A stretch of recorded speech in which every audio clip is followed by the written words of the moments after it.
देखो मॉर्निंग में हमने ये सब कुछ पढ़ लिया था ना कार्बन के बारे में, तो अब पढ़ने वाले हैं occurrence of carbon. Occurrence of carbon,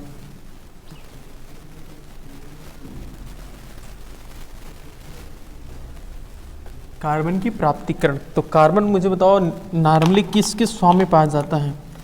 carbon जो होता है वो दो स्टेट में पाया जाता है ना। अगर हम देखें तो कार्बन दो स्टेट में पाया जाता है, एक होता है फ्री स्टेट और एक होता है कंबाइंड स्टेट। इन दो स्टेट में क्या होता है? कार्बन जनरली पाया जाता है। ये एक होता है फ्री स्टेट और एक होता है कंबाइंड स्टेट। फ्री स्टेट और एक होता है कंबाइंड स्टेट। दो तरीकों से कार्बन पाया जाता है। अगर याद करें तो हमने भी जल्दी ताज़ा मेटल पढ़ के आया ना, मेटल नॉन मेटल, उसमें भी देख रहे थे कि अकरेंस ऑफ मेटल, तो उसमें भी कुछ मेटल से जो बहुत कम रिएक्टिव थे वो क्या हो रहे थे? फ्री स्टेट में पाए जाते थे, और जो ज़्यादा रिएक्टिव थे वो कंबाइंड स्टेट में पाए जाते थे।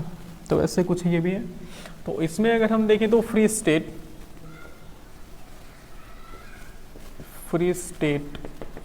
में देखते हैं कौन कौन आते हैं। तो नाम से कंफर्म है ना, फ्री स्टेट का मतलब क्या होता है? फ्री स्टेट का मतलब कि इसमें सिर्फ और सिर्फ कार्बन होते हैं, बाकी और अन्य चीज़ें नहीं होती हैं। तो इसमें अगर हम एग्जांपल देखें तो 3 चीज़ें होती हैं जिसे हम एलोट्रोप्स ऑफ कार्बन भी बोलते हैं। क्या बोलते हैं? Allotropes of carbon. हम बताते हैं उनके बारे में भी क्या है वो। इसमें मेन चीज़ें हैं डायमंड, ग्रेफाइट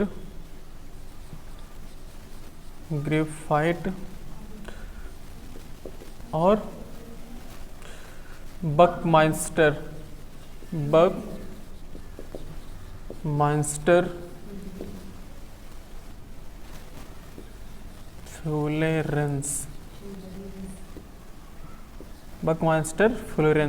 फ्लोरेंस ये होता है। अभी जल्दी जल्दी खोदा गया, इसके बारे में खास ज़्यादा प्रॉपर्टी नहीं पता है, बस हाँ ये पता है कि ये कैसा होता है, इसका स्ट्रक्चर कैसा होता है, इसमें कितने कार्बन होते हैं, बस इतना ही पता है इसके बारे में। और हमें ज़्यादा इसके इंटरनल प्रॉपर्टी नहीं पता है इसका।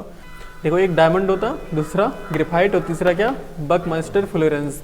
हाँ बता रहे थे बकमाइंस्टर फ्लोरेंस के बारे में, इसमें ज़्यादा चीज़ें नहीं जानते हैं, बस हाँ पता है कि ये कैसा होता है, इसका स्ट्रक्चर क्या है, कार्बन कितने होते, बस इतना ही पता है, और इसके बारे में कुछ ज़्यादा भी नहीं पता है। ओके जब ज़्यादा नहीं पता तो हम इसका यूज भी नहीं जानते कि भाई यूज क्या है, बस हाँ पता है क्या होता है। ओके और बाकी अगर हम देखें फ्री स्टेट ही होगा, बाकी दूसरा है कंबाइंड स्टेट।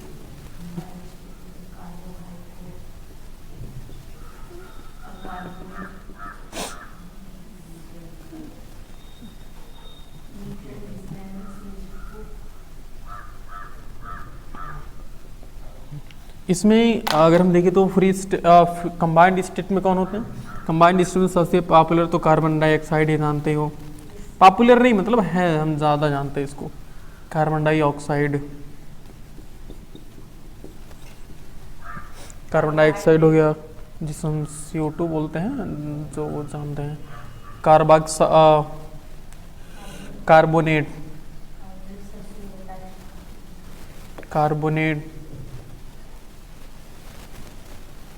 फॉसिल फ्यूल मतलब जीवाश्म ईंधन बोलते हैं, इसे हिंदी में क्या बोलते हैं? जीवाश्म ईंधन। आखिर जो पेट्रोलियम के एक्चुअल में बोलते हैं जीवाश्म ईंधन। जैसे ऐसा पेट्रोलियम बनता कैसे है, छोटे क्लास में तो पढ़ा, समझ कुछ बताएगा होगा ना कि पहले ज़माने में ऐसा हुआ होगा कि जितने भी पेड़ पौधे थे, जानवर थे, उनमें प्रलय हुआ तो सब पलट गए, तो नीचे दब गए, तो उनका जो जीवों का एक तरह ऐसे कह लो कि रस, तो वो सब मिल्ट करे में मतलब जीवाश्म में क्या होगा, सब एकत्रित होकर के बहुत ज़्यादा प्रेशर होने की वजह से, बहुत ज़्यादा प्रेशर टेम्परेचर होने की वजह से वो सब निकल करके लिक्विड फॉर्म हो गए।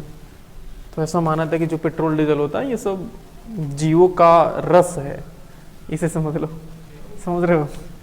तो फॉसिल फ्यूल उसी को हम क्या बोलते हैं? इसी को हम पेट्रोलियम बोलते हैं।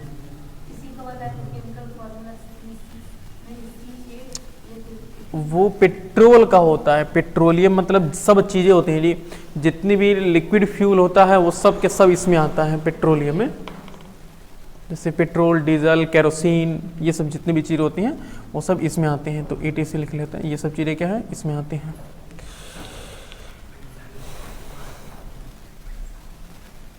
बाकी और अगर चाहो तो लिख सकते हो कि हाइड्रोजन कार्बोनेट,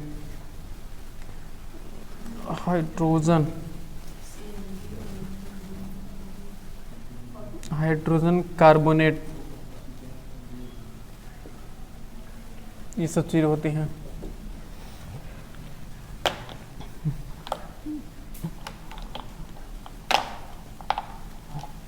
समझ पा रहे हो? अब इसमें हम थोड़ा समझते हैं कार्बन के एलोट्रोप्स। एलोट्रोप्स क्या होते हैं? एलोट्रोप्स को हम बोलते हैं हिंदी में एलोट्रोप्स, ओहो मिटा दिए, सही था, एलोट्रोप्स ऑफ कार्बन।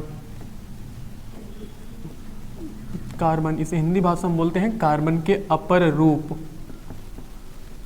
कार्बन के अपर रूप ऐसे समझ लो, कह लो कि दूसरा रूप, और कुछ नहीं है। हम सकल जो नहीं होते हैं, हम सकल ऐसे करो, अपर रूप हम सकल भी नहीं कर सकते। हम अपर रूप का मतलब ये कि जिनकी physical property near about same हो। फिजिकल प्रॉपर्टी मतलब वो जो जैसे नहीं होता एक ही परिवार के दो बच्चे, तो वो समझ लो कि एक घर का मुखिया कौन है, कार्बन है, उसके दो बच्चे कौन है, एक मतलब तीन बच्चे कौन है, कार्बन, ये है जी डायमंड, ग्रेफाइट और बकमास्टर फ्लोरेंस, ये तीनों हैं। तो तीनों किससे बने हैं? एक ही चीज से बने, कार्बन से। और तीनों की प्रॉपर्टी यह है कि तीनों सिर्फ प्योर कार्बन से बने हैं।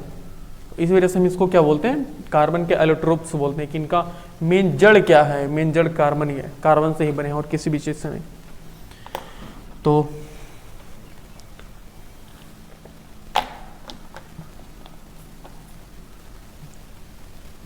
मतलब एलोट्रोप्स ऑफ कार्बन का मतलब है कि वेरियस, ऐसे कर सकते हैं, various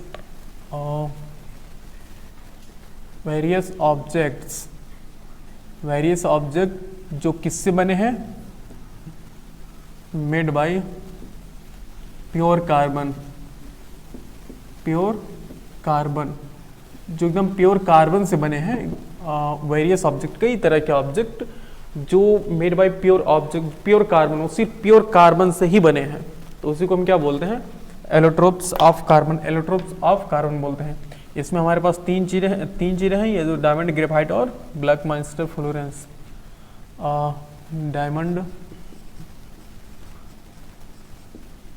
diamond, graphite,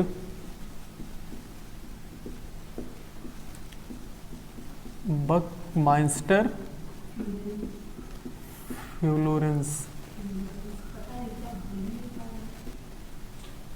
Buckmaster Florence, तीन बार तोड़ोगे तो समझ पाओगे अच्छे।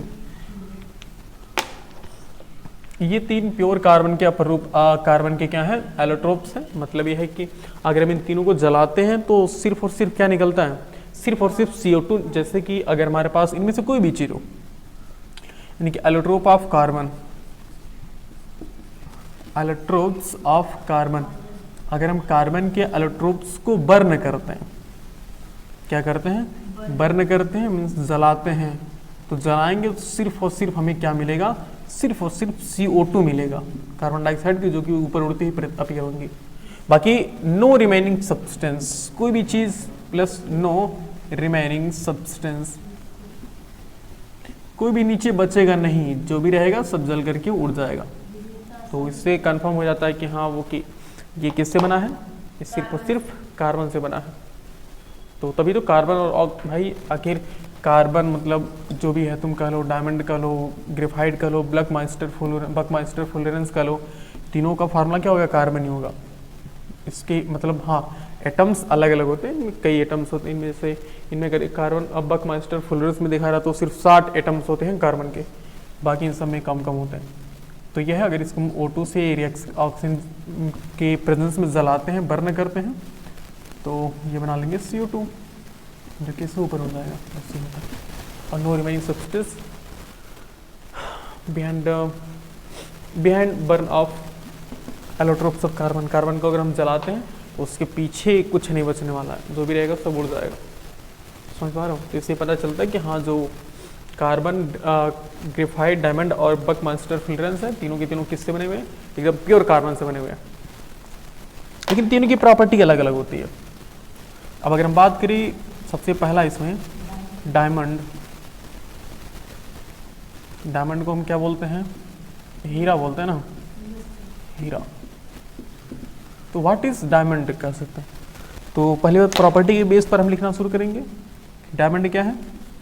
डायमंड पहली बात तो है एलोट्रोप्स ऑफ कार्बन। ये कार्बन के क्या है? एलोट्रोप्स है, एलोट्रोप्स, एलोट्रोप्स ऑफ कार्बन, ये कार्बन का एलोट्रोप्स है। ओके। और दूसरी प्रॉपर्टी क्या है? ये बिल्कुल ट्रांसपेरेंट होता है। कैसा होता है? हाँ, कुछ लोग कहते हैं कि सफ़ेद कलर का हीरा होता है, ऐसा कुछ नहीं है। हीरा कैसा होता है? बिल्कुल ट्रांसपेरेंट होता है, आर पार दिखाई दे सकता है, ट्रांसपेरेंट होता है। ओके। और ये हम कह सकते हैं कि hardest substance in the earth, on the earth, इस अर्थ पर सबसे ज़्यादा हार्डेस्ट सब्सटेंस क्या होता है? ये होता है, डायमंड होता है, हार्डेस्ट सब्सटेंस। हाँ हाँ, हार्डेस्ट सब्सटेंस। इतना हार्ड होता है कि इसको हम नॉर्मल नहीं काट सकते, इसको हम लेज़र से कटिंग करते हैं, समझ पा रहे हो? लेज़र से बहुत हाई रेज निकलती हैं, तो उनसे हम काटते हैं। तो मतलब अगर जैसे नहीं देखोगे कभी वीडियो में देखोगे कि लेज़र से लोग गोदना वोदना नहीं मिटाते हैं, तो ऐसे एक बार ऐसे जाते पट्ट पट्ट बोलता है, तो पट्ट पट्ट जैसे जो दबाए तुरंत ऑफ ऑन करते हैं, ताकि तुरंत कट जाता है। उनके पीछे कई घाव बन जाते हैं, तो उसको धीरे धीरे सही होने में कई महीनों लग जाते हैं। उसके लिए दवाई दी जाती है कि ताकि बीच में जो पीछे घाव लगे वो सही हो जाए।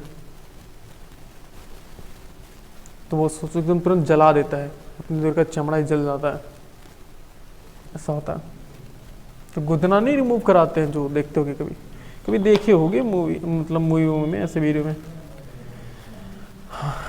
तो ये कैसा है? ये एलोट्रोप ऑफ कार्बन है, ट्रांसपेरेंट है, हार्डेस्ट सब्सटेंस है, और कह सकते हैं कि और ये क्या है? नॉन मेटल है, जानते हो नॉन मेटल है। और क्या कह सकते हो? और डायमंड से कभी भी इलेक्ट्रिसिटी नहीं फ्लो कर सकती है।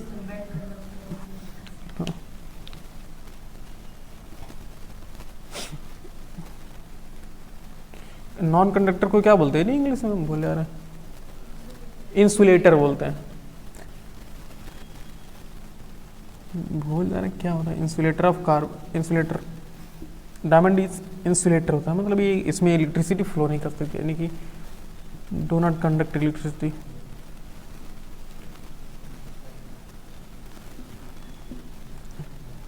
Do not conduct electricity, electricity नहीं कंडक्ट कर सकती है। तो काफ़ी जान गए ना इसके बारे में। और ये किससे बना था? Made by pure carbon.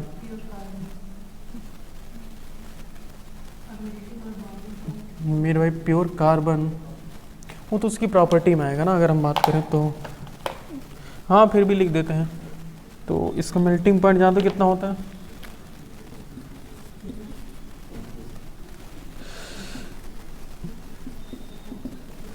Melting point of carbon diamond, ये नियर अबाउट होता है 3600 डिग्री फ़ारेनहाइट, 3600 फ़ारेनहाइट होता है इसका मेल्टिंग पॉइंट।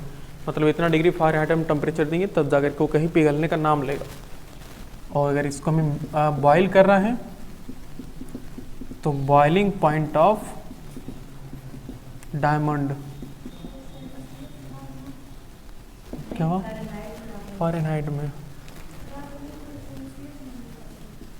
54 degree Fahrenheit. कुछ और तो लिखा होंगे, थोड़ा सा इससे फ़र्क होता है जी। देखो सुनो सुनो सुनो सुनो, C/5 F-32/9 ये होता है। अगर हम फ़ारेनहाइट डिग्री सेल्सियस की वैल्यू 1 कर दें तो 1/5 इक्वल टू F-32/9। तो 9 इसको इधर करेंगे तो कितना हो जाएगा? देखो 9 इक्वल टू 5F माइनस 5 दूना 10 और 5 दिया 16, 160 हो जाएगा ना। इसको तो ये हो जाएगा 5F इक्वल टू 9 प्लस 160, यानी 5F इक्वल टू कितना हो गया? 160 मतलब 169 हो गया ना, बोलो F इक्वल हो गया 169/5, 70 मान लो एक तरीके से, तो 70 अगर मान लेंगे तो 170 हो जाएगा। तो F इक्वल हो गया 5 3 15 और 2 5 चौक के 20, 14 डिग्री फ़ारेनहाइट डिग्री, मतलब इसका मतलब कह सकते हो कि 1 डिग्री सेल्सियस बराबर कितना होता है, 14 डिग्री फ़ारेनहाइट। तो नियर अबाउट उतना आगे पीछे होता रहता है, ये कर, ठीक है। तो ज़्यादा इसमें अंतर नहीं है। समझ पा रहे हम क्या कहना चाह रहे हैं? हम कहना चाह रहे हैं कि इसमें कुछ ज़्यादा थोड़ा हाँ उतना आगे पीछे होता रहता है, ऐसा नहीं है। क्योंकि अब जैसे ये होता है ना कि डिपेंड करता है कि कभी कभी हम कोई डायमंड पा जाते हैं तो थोड़ा सा कम हार्डेस्ट होता है। ऐसा नहीं कि हर डायमंड, जैसे आयरन होता है ना कि हर आयरन, हर लकड़ी, हर कोई भी चीज़ हो, पत्थर हो, एक जैसा हार्डेस्ट नहीं होता ना, कुछ थोड़ा सा कम होता है, कुछ ज़्यादा होता है। तो वैसे होता है कि ये तो कोई एक्सपेरिमेंट किया कितना आ रहा है, कोई एक्सपेरिमेंट किया थोड़ा सा और आगे या कम आ सकता है, तो नियर अबाउट इतना तक वेरी करता है कि लगभग में इतना आपको डिग्री फ़ारेनहाइट टेम्परेचर देना पड़ेगा, ठीक है। और हाँ भाई, जब हार्डेस्ट है तो डेंसिटी क्या होगी, हाई होगी। 3D स्ट्रक्चर बहुत इतना आसान थोड़ी है बनाना। कह सकते हैं कि डायमंड हैव हाई डेंसिटी, वो तो यहीं से पता चल गया था अगर सोचो तो। जो हमने वो क्या बोला था, स्ट्रॉन्गेस्ट सब्सटेंस बोला था, हार्डेस्ट सब्सटेंस। जब हार्डेस्ट है तो कहीं ना कहीं उसकी डेंसिटी क्या होगी, हाई होगी, सबसे ज़्यादा होगी, ठीक है। नोट कर लो, ये प्रॉपर्टी के बारे में बात करेंगे, इसके बाद यूजेज के बारे में बात करेंगे। इसका जो स्ट्रक्चर होता है वो थोड़ा सा बड़ा सा होता है, तो पूछेगा भी नहीं तुम्हें इतना बड़ा होता है वो, और तुम्हारे सिलेबस में है नहीं, बस तुम्हें दिखाया गया कि हाँ ऐसा होता है। पूछा है महिमा जी कभी, ठीक है। देखते हैं, सुनो दे, प्रॉपर्टी ऑफ डायमंड देखते हैं। प्रॉपर्टीज ऑफ डायमंड, हालांकि जो हमने डिफिनीशन बताया ना वही प्रॉपर्टी भी है जी, खास कोई डायमंड की प्रॉपर्टी क्या है कि बहुत ज़्यादा क्या होता है, अ ब्रिलियंट चमक, अ ब्रिलियंस चमक, थोड़ी फीलिंग ज़्यादा होगी इससे।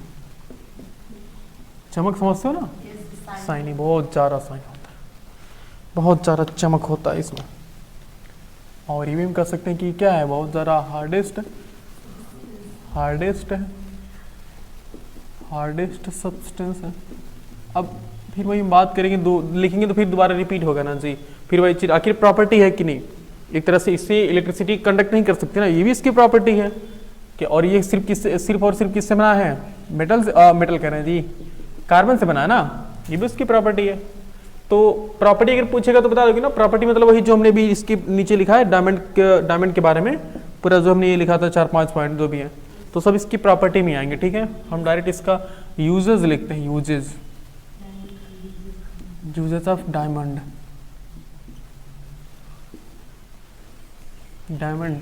का यूजेस। महिमा जी, मोतियाबिंद को क्या बोलते हैं अंग्रेजी में, कैटरेट बोलते हैं ना। देखो मैं देखिए तो देखो, डायमंड का यूज सबसे पहले क्या करते हैं हम, कटिंग ऑफ ग्लास,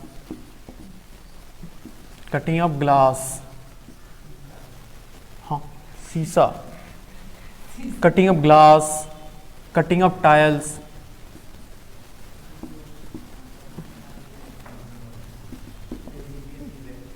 अगर जो कटर नहीं होता है, कटर, उस कटर में अगर हम डायमंड, जैसे मान लो ये कटर है, अगर हमने इसमें डायमंड की दांती लगा दे, दांती होता है ना ऐसे जी, कटर में नहीं एकदम ऐसे होता है जी। अब ऐसे बनाएंगे तो टाइम लगेगा, देखो, अरे थोड़ा जूम कर देते, रुक जाओ, जूम करेंगे तो ऐसा नहीं रहता है जी, ऐसा होता है, उसमें ऐसा नहीं लगा रहता है, नहीं देखे हो तो वही तो कह रहे हैं, और कौन कटर कह रहे हैं, ऐसे हो नहीं होता है। देखो इसी को दांती बोलते हैं ना, अगर यही दांती मान लो कि डायमंड की लगा दी जाए तो क्या होगा, सब चोरा लाओगे, पहले ध्यान वहीं पर है। मान लो कि बहुत बड़ी कंपनी बहुत ज़्यादा उसको कटिंग का यूज करना है और बार बार वो घिस जाता है, तो अगर मान लो कि डायमंड का ही बना ले तो परमानेंटली हो जाएगी तरीके से, कभी घिसेगा नहीं, क्योंकि भाई सब हार्डेस्ट सब्सटेंस है ना, लोहा उसका भी फेल है, तो ये एकदम हार्डेस्ट। अगर मान लो कि इसके हम दांती लगा दें, इसमें डायमंड यूज कर लें, उसके बाद तब कटे।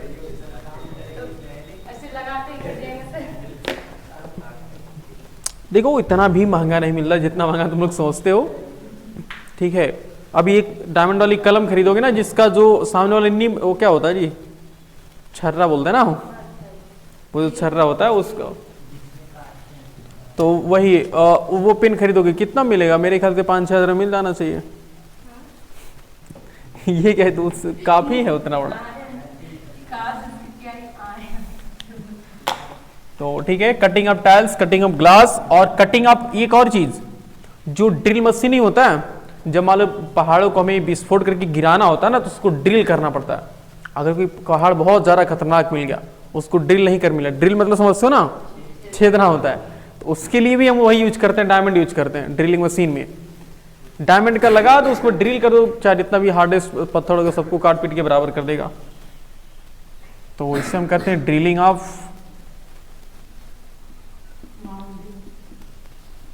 Of hardest mountain, hard mountain,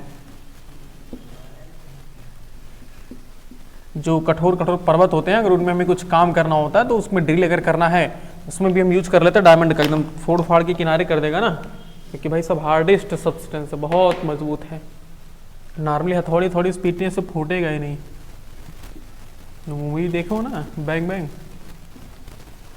bang bang देखो, लास्ट में नहीं हथौड़ी स्पीड देता है तो पूरा डायमंड बिखर जाता है, तो वो कहता है तो डायमंड है ही नहीं, तो वो बताता है कि डायमंड चुराया ही नहीं गया, डायमंड जहां पर है वहीं पर है।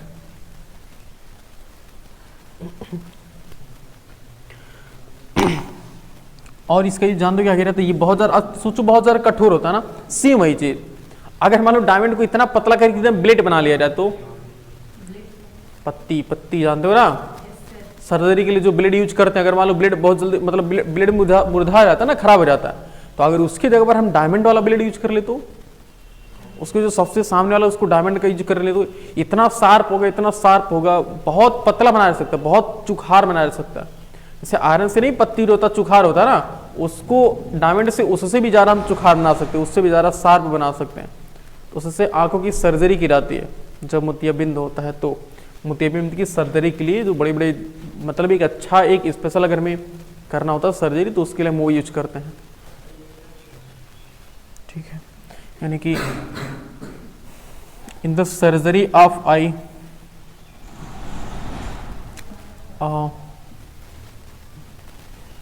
in the surgery of eye used in blade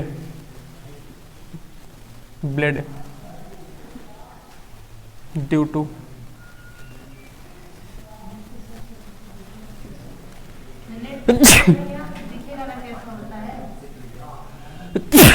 हाँ दिखेगा, ड्यू टू, लग मुझे भी रहा है।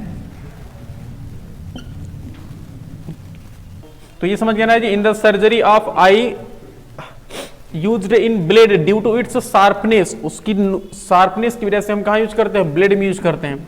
और सर्जरी ऑफ आई, आई के सर्जरी में जो भी हमें सर्जरी करना होगा, अब जैसे आंख तो छोटी सी है, अब क्या पता काटे थोड़ा सा, जैसे मान लो ये आंख है, ये आंख है, अब तुम काटे यहां से, तब तक क्या पता थोड़ा बढ़ करके यहां से कट गया, तो दिक्कत हो जाएगी ना, समझ पा रहे हो। तो इसी वजह से एकदम बिल्कुल शार्प तरीके से काटा जाता है, ताकि अगल बगल कोई दिक्कत ना हो, कोई डिफेक्ट्स ना आए।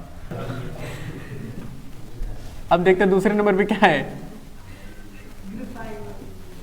ग्रेफाइट। अब क्या पता कहीं चलो अभी ज्यादा रिश्ती याद आओगे। अच्छा मान लो कि तुम्हारे घर वाले ब्रेड लेकर आए, तब तक क्या पता कोई छोटा बच्चा उसमें चप्पल रख दिया, तो पता नहीं पा रही चप्पल है कि ब्रेड है।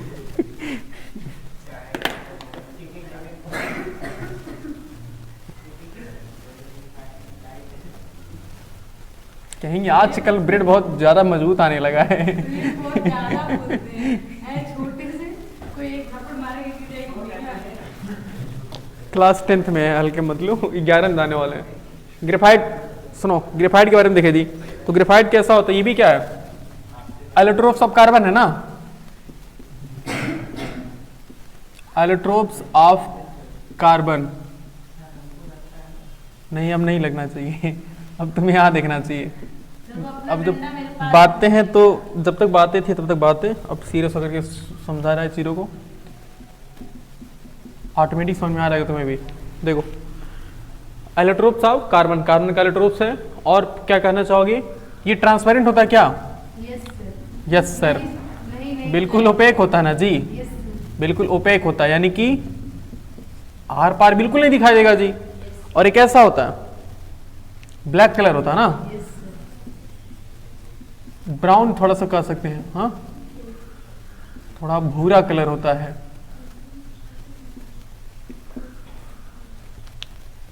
और क्या कह सकते, ये बताओ हार्ड होता है क्या? नहीं, हाँ ये बिटर होता है। बिटर मतलब समझते हो?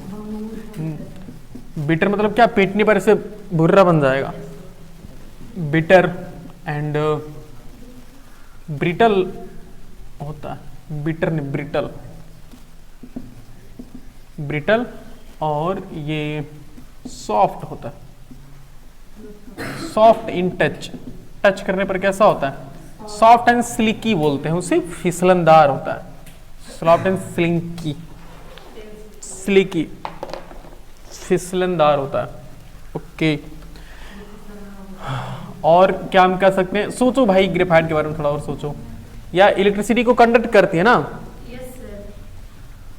Good conductor of electricity. भाई इलेक्ट्रोड जो हम बनाते हैं, यानी कि कैथोड और एनोड, वो किसका बना होता है? वो ग्रेफाइट का ही बना होता है, तो वो अच्छा कंडक्टर होता है, गुड कंडक्टर ऑफ इलेक्ट्रिसिटी। और ये मेटल है कि नॉन मेटल है? नॉन मेटल है, फिर भी इलेक्ट्रिसिटी को फ्लो करवाता है, क्यों? हाँ, ये क्या है, नॉन मेटल, ये एक नॉन मेटल है बिल्कुल, अधातु बोलते हैं। तो कितनी प्रॉपर्टी होगी टोटल? 6 प्रॉपर्टी तो होगी ना। ये देखो ये प्रॉपर्टी गिनी जाएंगी ना जी। आखिर ग्रेफाइट क्या, ग्रेफाइट एक एलोट्रोप्स ऑफ कार्बन है जो ओपेक होता है, ब्लैक कलर का होता है, ब्राउन कह सकते हैं थोड़ा, ब्रिटल होता है, सॉफ्ट इन टच होता है, गुड कंडक्टर ऑफ इलेक्ट्रिसिटी होता है, नॉन मेटल होता है। ठीक, और काफी हो गई। इसमें हम यूजेस देख लेते हैं। Uses of graphite, used in pencil for writing something else,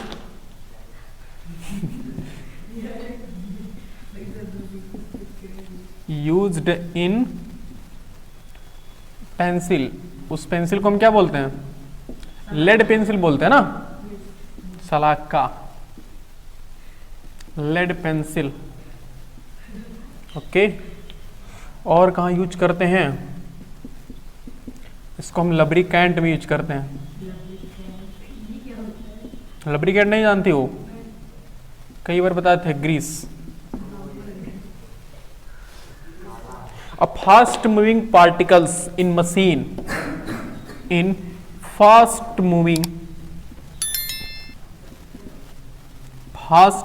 particles in machine, अब मशीन चाहे जो हो, जैसे ट्रक व्रक में नहीं, जो जितने भी 4 व्हीलर्स ज़्यादातर होते हैं, जो 2 व्हीलर्स होते हैं उसमें भी जो पहिया नहीं होते, पहिए के नीचे, पहिया के अंदर जो बैरिंग होती है जी बीच में धुर्रा, तो बैरिंग में ग्रीस का यूज करते हैं ना, तो वो ब्लैक कलर का होता है, उसमें ये ग्रेफाइट मिला जाता है। क्यों? क्योंकि ग्रेफाइट का मेल्टिंग पॉइंट नियर अबाउट इसके करीबन होता है, इसके तकरीबन इसी भी जा रहा होता है।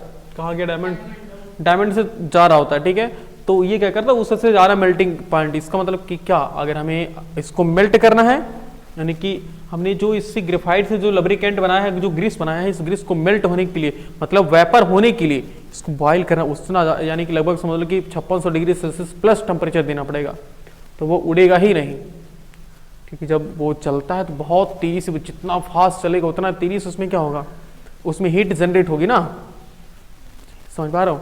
जितना ज़्यादा हीट जनरेट होगी तो उड़ेगा नहीं। बाकी अगर तेल रख दो तो 1 किलोमीटर जाने के बाद सब तेल पता नहीं कहाँ चला जाएगा, तो वही चरर मरर की आवाज आएगी। पूरा रोड घूम ऐसा होता है ये, ठीक है।